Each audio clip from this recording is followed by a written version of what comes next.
In chapter 5, this is titled A Letter, A Visit to the Zenana. We learn that Madhav has received an urgent letter from his lawyer in Calcutta, and he has informed him of the fact that his aunt, that is Ram Gopal's widow, has lodged a case against him, alleging that her late husband's will is a forgery and that she has the claims of the entire estate. And now Madhav obviously understands that this has been done at someone's instigation, and so he becomes extremely angry and he goes inside the house looking for his aunt. And we are given a picture of the various activities that are being conducted by the women servants and the cook for the preparation of meals. And Madhav shouts at the top of his voice in order to be heard. And then he asks his aunt, he asks for his aunt rather, and the Masi informs him that she has been missing since morning. So, and he also learns that she has been seen in his cousin Mathur's house. So Madhav now starts to suspect about Mathur being the instigator behind this case, and he orders one of the women servants to go to the elder house, that is Mathur's house, and ask his aunt to come back. So here the plot, as we see, the plot of the novel moves forward with the urgent letter that is received by Madhav, and Madhav is very much surprised that Mathur should be the instigator behind his aunt's filing a case against him, claiming the entire estate and alleging that her husband Ram Gopal's will bequeathing his share in the ancestral property is a forgery. We also witness the inside of the ladies' quarters in a landlord's house, especially about we get to know about these women servants, the cook who is asking for extra ghee, and other women servants. They are at work, they are either cleaning or sweeping, cutting fish, and other children are running about. And Madhav, of course, is really exasperated to make himself heard. So here the question of the will being a forgery or not is raised.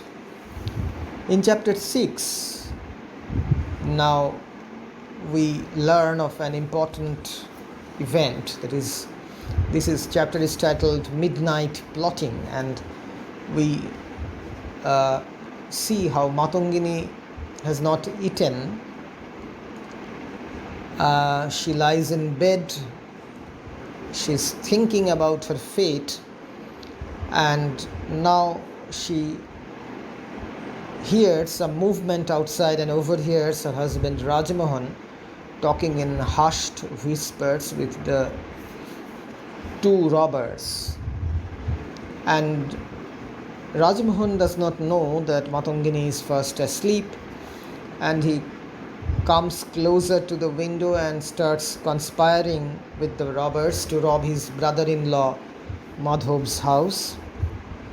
And he prepares, he is quite ready to help them for a price, and he demands 1/4 of the value of the goods to recover from Madhav's house plus 200 rupees for stealing the contentious will that Madhav's late uncle Ram Gopal has left for him. Now Rajmohan makes a shrewd guess that Mathur must be behind this conspiracy. So the price is agreed upon and the dacoits part. Matangini is stunned at her husband's dishonesty, and Uh, Also, the fact that he has been in business with the robbers for some time, because they deposit the stolen goods with him and he gets a share. So, here it is, as we learn, Mathur Ghosh who has instigated Madhav's aunt and who has engaged the robbers to steal from Madhav's house.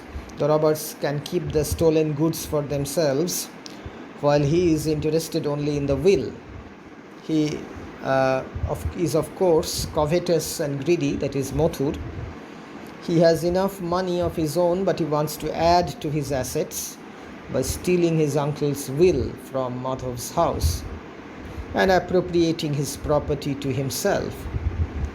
Now Rajmohan knows where the will is, and he tells the robbers that it is in an ivory box with 3 English letters written in gold on the lid.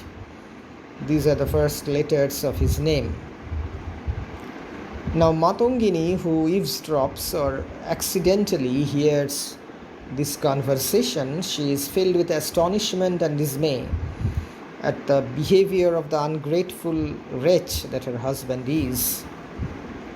Rajmohan has benefited greatly from Madhav's generosity, but he claims that Madhav has done him more harm than good, that he is anxious to remove from his cursed neighborhood, but he does not know how he will be able to obtain shelter and food in any other place. So he wants to get enough cash before moving out of Radhaganj and starting out on his own. So here again the shady character of Mathur and Rajmohan, they are made very clear by the writer, and the accidental way in which Matongini hears